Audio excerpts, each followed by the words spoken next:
দুইটা পাহাড়, আর এই দুইটা পাহাড়ের মাঝখানে বসবাস করে রশিদ নামের একজন 20 বছরের যুবক।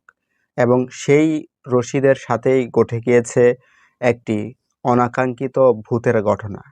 এবং সে এই ঘটনাটি শেয়ার করেছে এবং আমি হুবহু সেই ঘটনাটি আপনাদের কাছে শেয়ার করলাম।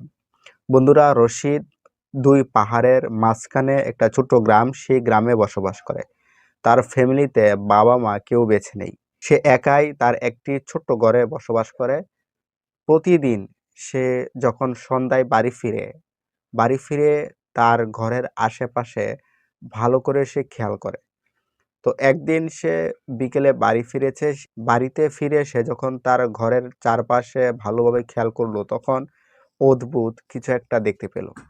তো এভাবে বেশ কয়েকদিন সে অদ্ভুত কিছু দেখার পর এবার সে মনে মনে চিন্তা করলো যে পরীক্ষা করবে আসলে অদ্ভুত কি দেখা যায়। তো একদিন সে একটু আগে বাড়ি ফিরে এবং বাড়ি ফিরে এসে দেখে তার ঘরের চারদিক দিয়ে পায়ের চিহ্ন। এটা দেখে বোঝা যাচ্ছে কেউ যেন তার ঘরে এসেছে এবং তার ঘরে ঢুকেছে, এটা বোঝা যায়।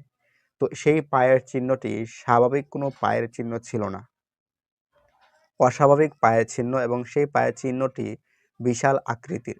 এটা মানুষের পায়ের চিহ্ন হতেই পারে না, এটা সে স্বাভাবিকভাবে বুঝে নিয়েছে। তো আসলে এখানে কি হয়, কি আসে তার ঘরে, এটা এবার পরীক্ষা করবে। তো সে একদিন কি করে, কাজে না গিয়ে সে ঘরের দরজা বন্ধ করে ঘরের ভিতরে শুয়ে থাকে।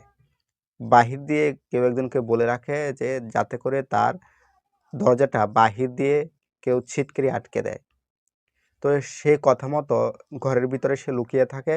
যখন বিকাল হলো, তখন একটা অদ্ভুত মানুষ, যার চেহারাটা একেবারে ভয়ানক, সে ঘরের দরজা খুলে, অটোমেটিক ঘরের দরজা খুলে সে ঘরে প্রবেশ করে। ঘরে প্রবেশ করে ঘরে যা কিছু রান্না করা ছিল সব কিছু খেয়ে সে সেখান থেকে আবার বের হয়ে চলে আসে।